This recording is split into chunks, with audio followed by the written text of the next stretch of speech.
L'appel au dialogue du gouvernement de Bassirou Diomaye Faye et du Premier ministre Ousmane Sonko du 28 mai prochain continue d'alimenter les débats. Un dialogue qui ne fait pas l'unanimité au sein de la classe politique, notamment une partie de l'opposition sénégalaise qui ne trouve pas l'opportunité d'organiser un tel dialogue si les dernières recommandations issues du dialogue précédent ne sont pas encore appliquées.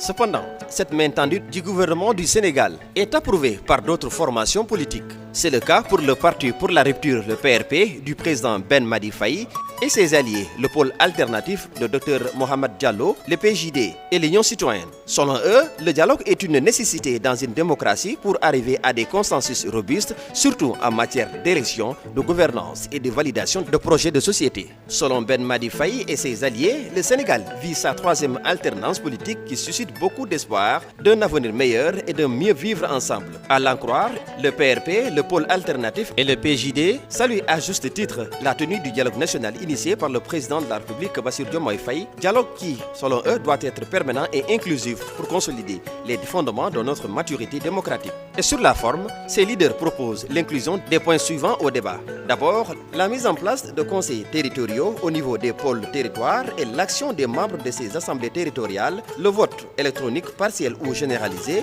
le vote par procuration, la mise en place d'un ministère des données, la mise en place d'un ministère en charge des élections, la mise en place de la diaspora dans les élections. Et sur le fond, ces formations politiques proposent l'application des règles qui existent déjà et l'adoption de nouvelles règles pour faire évoluer les dispositions régissant les partis politiques. Les partis politiques qui sont restés 15 ans et plus sans participer aux élections doivent être remis en cause. Ces dernières 15 années, il y a eu 2 élections présidentielles, 4 élections législatives, 3 élections territoriales représentant 3 cycles d'élections nationales. De même, les partis politiques qui sont restés plus de 3 ans consécutifs sans avoir déposé auprès du ministère de l'Intérieur et de la Sécurité publique leur état financier, les documents administratifs complétifs doivent être rappelés à l'ordre.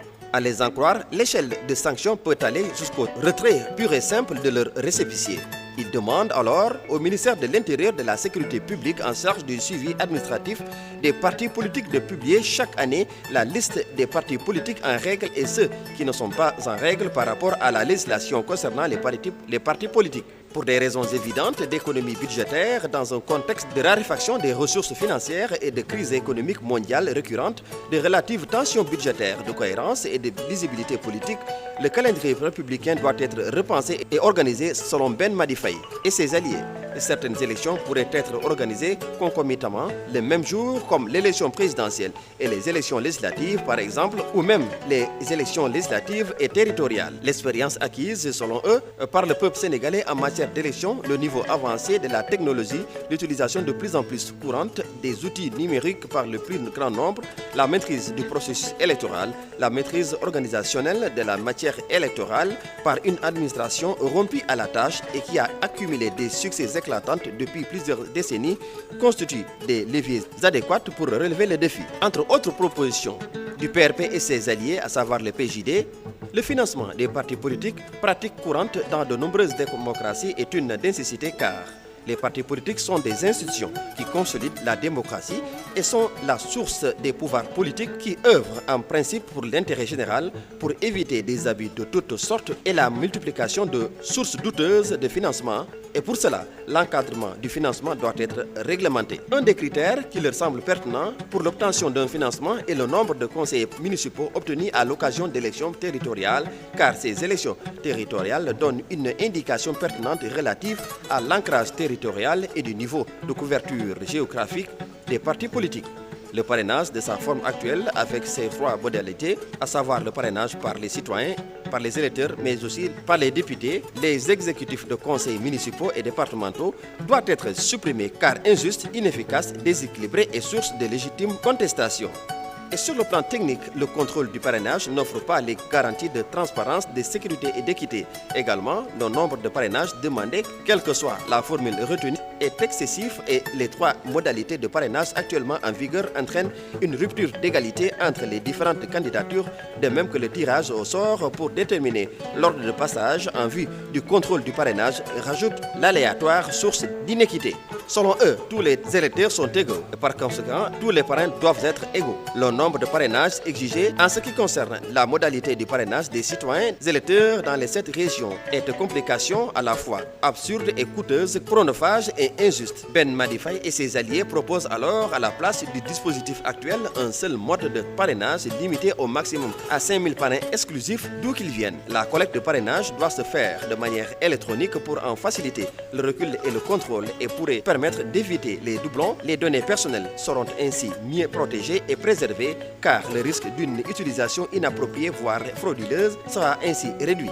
Il est ainsi nécessaire de renforcer les procédés et processus techniques pour protéger les données personnelles, objets de convoitise nationale et mondiale.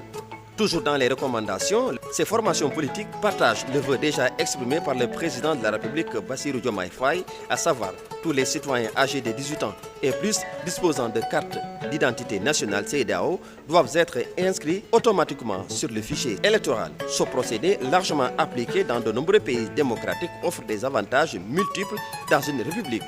Ils affirment que la notion république est aussi du latin res publica qui signifie chose publique, bien commun à tout un peuple. Donc la République appartient à tout le peuple, concerne tout le peuple, par conséquence, tout le peuple doit y être intégré, impliqué, car chaque personne compte, chaque voix compte, d'où la nécessité de disposer d'un fichier électoral le plus inclusif et large possible. Un État démocratique doit faciliter la participation de tous aux élections. Selon Ben Madi Faye et ses alliés, nous devons continuellement et de manière volontariste et soutenue prendre les dispositions pratiques adéquates pour inviter, inciter, motiver, intégrer les citoyens sans exclusive au processus démocratique. Notre démocratie, ainsi que le pouvoir et les candidats élus y gagnent en légitimité en plus de la légalité acquise du fait de leurs élections dans les normes établies. Autre avantage, les révisions et les inscriptions électorales ainsi que les modifications et distributions de cartes d'électeurs sont coûteuses. Au niveau logistique, les citoyens ainsi que les agents de l'administration proposée perdent beaucoup de temps avec des va-et-vient incessants. L'administration est souvent débordée en période préélectorale et nombreux sont les citoyens frustrés de ne pas disposer de leurs cartes en même temps voulues, sans compter les périodes de rush dans les commissions d'inscription et de distribution. De plus, les cartes d'électeurs non retirées sont nombreuses.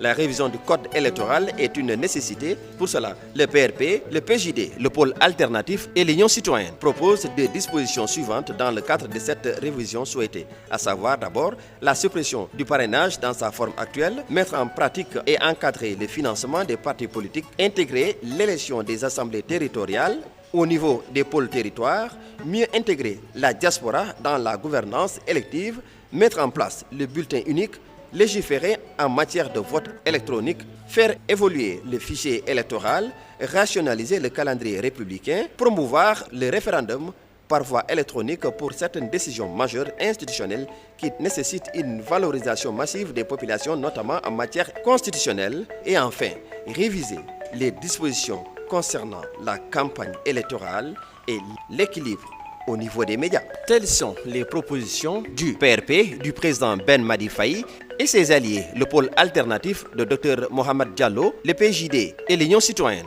pour le dialogue national du 28 mai 2025.